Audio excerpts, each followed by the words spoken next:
PDM में पंजाब ने सूबे के बेशतर अजला में मानसून बारिशों का इम्कान जाहिर किया है और मानसून बारिशों का चौथा सिलसिला ज्यादा ताकतवर है, जबकि बारिशों का चौथा सिलसिला 25 जुलाई तक जारी रहेगा। तर्जुमान पीडीएम के मुताबिक रावलपिंडी, मरी, गलियात, अटक, चकवाल, मंडी बहाउद्दीन, हाफिजाबाद, गुजरात, झेलम और गुजरावाला में बारिशें मुतवक्के हैं। डीजी पीडीएम में इरफान अली ने यह बताया कि दरियाओं के बालाई इलाकों में बारिशों के बायस पानी के बहाव में इजाफे का भी खदशा है। नदी नालों में तुगयानी भी आएगी। दरिया रावी, झेलम, सतलुज और चुनाब के बहाव में इजाफे का भी खदशा जाहिर किया जा रहा है। तो इस वक्त हमें डीजी पीडीएम में पंजाब इरफान अली साहब ने ज्वाइन किया। इरफान साहब, बहुत शुक्रिया, आपने हमें वक्त दिया। सर, ये बारिशों के हाई अलर्ट को लेकर तैयारियां क्या की गई हैं पीडीएम की तरफ से, बताइए। बिस्मिल्लाहिर्रहमानिर्रहीम, थैंक यू वेरी मच। जैसे आपने कहा और जैसे हम सब देख रहे हैं कि इस साल का जो ओवरऑल मॉनसून है बड़ा स्ट्रॉन्ग मॉनसून, और इसका अभी फोर्थ स्पेल में पंजाब एंटर हो चुका हुआ है। और पहले 3 स्पेल्स में थ्रू आउट पंजाब बड़ी तूफानी बारिशें हुई। आपने देखा चकवाल, झेलम, रावलपिंडी में किस तरीके से अनप्रेसिडेंटेड रेनफॉल हुआ। अब मैं अगर इसमें तैयारी की बात करूं तो ये गवर्नमेंट ऑफ पंजाब की और पीडीएम में पंजाब की तैयारी ही थी कि हमने मार्च अप्रैल के महीने से स्टार्ट करके जितने पंजाब के तमाम छोटे बड़े नाले, storm water drains, water carrying channels, इन तमाम की डीसिल्टिंग को मल्टीपल साइकिल्स में चीफ मिनिस्टर पंजाब की स्पेशल डायरेक्शंस के ऊपर इंश्योर किया और उनके पिक्टोरियल्स और एक पूरी स्ट्रक्चर्ड कैंपेन चलाई। और यही वजह थी कि इन तमाम बड़े अर्बन सेंटर्स में 200-200 मिलीमीटर बड़े कम वक्त में बारिशें होने के बावजूद जिंदगी दोबारा नॉर्मल हुई 4 से 6 घंटे के दौरान। लेकिन अब मैं साथ साथ ये भी, जैसे आपने अपने इंट्रो में भी कहा कि अब ओवरऑल क्लाइमेटिक पैटर्न्स इस तरीके से चेंज हो रहे हैं कि ना सिर्फ हम बल्कि पूरी दुनिया इसकी जद में है और पाकिस्तान सबसे ज्यादा इसकी जद में है। और हमें आने वाले वक्त में खास तौर पे अर्बन फ्लडिंग के लिए ना सिर्फ रेजिलियंस पैदा करनी होगी बल्कि अडेप्टेबिलिटी की तरफ भी जाना होगा और इसके लिए तैयार होना होगा। इस साल भी गवर्नमेंट ऑफ पंजाब ने लाहौर में और बड़े अर्बन सेंटर्स में इधर अंडरग्राउंड स्टोरेजेस बन रहे हैं और जितने भी हॉट स्पॉट्स हैं उनके ऊपर ये स्टोरेजेस की वजह से लाहौर में भी आपने देखा और अब आगे तमाम जो बड़े अर्बन सेंटर्स हैं पंजाब के उनमें भी इसको इंश्योर किया जा रहा है ताकि फ्यूचर में अर्बन फ्लडिंग के फिनोमेना से बचा जा सके। लेकिन इसका एक अनफॉर्चुनेट पहलू ये भी है कि जब भी मॉनसून ज्यादा स्ट्रॉन्ग और एक परसिस्टेंट कंटिन्यूअस रहता है तो हमारे पास जो ह्यूमन लॉस है वो बड़ा एविडेंट हो जाता है। और अनफॉर्चुनेट सबसे ज्यादा अभी तक डेथ्स हुई। और लेकिन इसकी जो मेन अब वजूहात हैं वो 4 वजूहात हैं। पहला है आसमानी बिजली के गिरने के काफी सारे वाकयात हुए पंजाब में। अब इसके साथ साथ जो ड्रोनिंग के केसेस हैं कि स्विमिंग नदी नालों में, हालांकि गवर्नमेंट ऑफ पंजाब ने सेक्शन 144 इंपोज किया है और हम इस पे कानूनी कार्रवाइयां भी इंश्योर कर रहे हैं, लोगों को इसमें मना भी कर रहे हैं, समझा भी रहे हैं, लेकिन उसके बावजूद ड्राउनिंग के काफी सारे केसेस हुए। और इसके साथ साथ इलेक्ट्रोक्यूशन के बहुत ज्यादा केसेस हुए कि बिजली के खंभों तारों को छूने से, करंट लगने से। और सबसे ज्यादा जो मेन वजह रही वो स्ट्रक्चरल क्लैप्सेस की वजह रही। अब गवर्नमेंट ऑफ पंजाब ने, पीडीएम में पंजाब ने एक पूरी मरबूत और स्ट्रक्चर्ड कैंपेन हमने चलाई जिसमें एहतियाती तदाबीर हमारा मेन फोकस था। और हम पब्लिक को बार बार ये रिक्वेस्ट और गुजारिश कर रहे थे कि आप बरसात के मौसम में अनड्यू अपना एक्सपोजर ना करें कि जब थंडर स्टॉर्म्स और गरज चमक के साथ बारिश है तो खुदा न खास्ता आसमानी की बिजली गिरने के बाद। मेरा ख्याल है कि वो लोग जो टूरिस्ट फिर भी चले जा रहे हैं किसी एडवेंचर के पता नहीं इंतजार में, जब वो जा रहे होते हैं और टोल्स पे आते हैं उनको रोका भी तो जा सकता है कि जी आप सवात ना जाएं, मरी ना जाएं, आप हुंजा ना जाएं, स्कर्दू वगैरह, उनको रोका भी जा सकता है, लेकिन स्टिल वहाँ पहुंच जाते हैं लोग।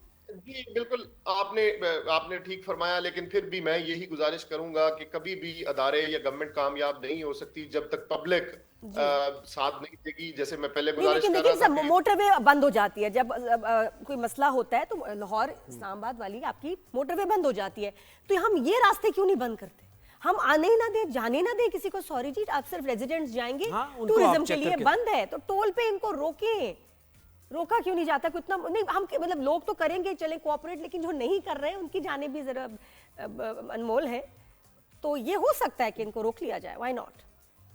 जी बिल्कुल, आपने ठीक कहा। और इस पे अब थोड़ा स्ट्रिक्टनेस ज्यादा करनी पड़ेगी।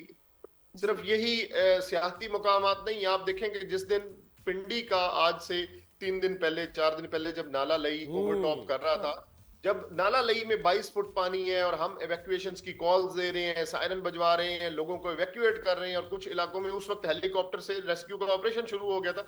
उस वक्त हमें दूसरा जो मेन मसला दरपेश था कि हमें पुलिस वहां डिप्लॉय करनी पड़ी कि नाला लई के अंदर लोग स्विमर जो है देखें वो आप। स्विमिंग करने के लिए क्या मतलब अपनी जान। नहीं, अच्छा, ये मुझे इससे बड़ी याद आया सर, कि दरियाई बेल्ट के अतराफ जो आबादी है उसको रेस्क्यू कर लिया गया है? जी बिल्कुल, पंजाब में क्योंकि ये जो फोर्थ स्पेल है जो 21 से स्टार्ट हुआ, इसमें अपर कैचमेंट हमारी जो इंडियन साइड पे जो बारिश होगी उससे सतलुज और रावी में हमारे पानी के बहाव बढ़ने का खदशा था, इसी के साथ साथ चनाब में पानी के बढ़ने का खदशा था।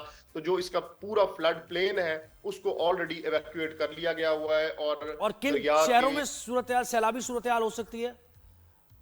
जी इसमें अगर खुदा ना खास्ता पानी के बहाव क्योंकि अभी तो नॉर्मल चल रहे हैं ये दोनों रिवर्स, जो खासतौर पे क्योंकि ये हम इसमें लोअर राइपेरियन होने की वजह से इंडिया के पास हैं ये दोनों रिवर्स, जो सतलुज भी और रावी भी इस वक्त बिल्कुल नॉर्मल रादर बिलो नॉर्मल चल रही हैं। लेकिन क्योंकि अब अपर कैचमेंट्स में बारिशें स्टार्ट हो गई हैं तो पानी के बहाव अब बढ़ना शुरू हो गए हैं। अगर बढ़ते हैं तो फिर हमें कसूर में इसी तरह कसूर से नीचे ओकाड़ा, और अगर हम रावी की बात करें तो फिर हमारा ये नारोवाल से स्टार्ट होके नीचे इसी तरह जितने भी डाउन द लेन वो सिटीज हैं वो अफेक्ट districts, होंगी। उन सबको। अच्छा इरफान साहब, ये जी, पता है हम कुछ वीडियोस देख रहे थे तो उसमें आई थिंक इस्लामाबाद पिंडी की ही शायद वो वीडियोस है जहां वाटर ड्रेन्स में गाड़ियां गिर गई, और गाड़ियां इसलिए गिरी क्योंकि वाटर ड्रेन का जो बॉर्डर दीवार है वो स्ट्रक्चर ऐसे गिरा, कोलैप्स हुआ।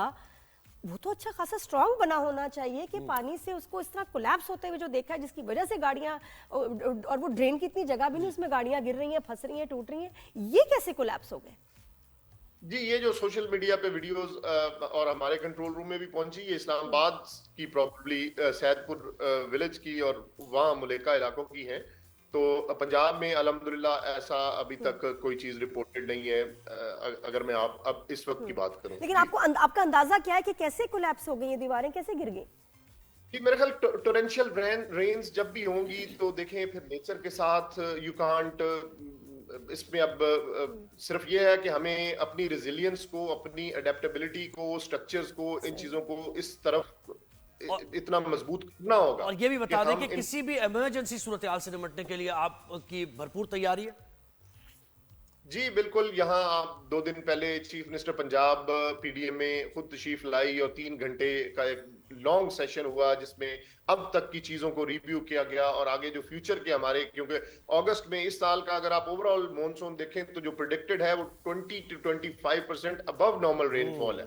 तो और इसी तरह जो हमारा पंजाब की अगर मैं बात करूं तो नॉर्थ और नॉर्थ ईस्टर्न रीजन, ये पिंडी से लेके लाहौर अप टू उकाड़ा, इनमें 40 to 60% ज्यादा बारिशें प्रेडिक्टेड हैं।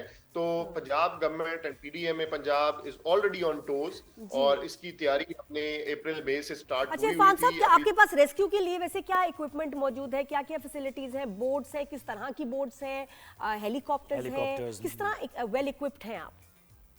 जी बिल्कुल, पंजाब प्रोविंस पीडीएम में Punjab rescue 1112 we are fully equipped, और as far as resources are concerned government of Punjab is always forthcoming, और हमें ना कोई फाइनेंशियल हैंडीकैप्स हैं, और जितने भी हमें रेस्क्यू की और रिलीफ की जो मेजर आइटम्स हैं वो हमारे स्टोरेजेस में, जो थ्रू आउट पंजाब मुख्तलिफ मुकामात पर बड़े स्टोरेजेस हैं, उनमें हमारा जो तो रिसोर्सेज मतलब हैं। कितने और हेलीकॉप्टर्स, कितनी बोट्स, किस टाइप की आपके पास रेस्क्यू बोट्स हैं, वो जरा बताएं। there is a long list of all the जो essential and important equipment है, and we have ample supply of all that equipment, और ना सिर्फ अभी वो हमारे पास सप्लाई मौजूद है, उनकी proper deployment through out Punjab मुख्तलिफ मकामात पर वो ऑलरेडी हो चुकी हुई है। और हमारे बड़े वेयर हाउसेज हैं जो लाहौर में, मुजफ्फरगढ़ में, जंग में, राजनपुर में, सरगोदा में, ये तमाम वेयर हाउसेज में टेंट्स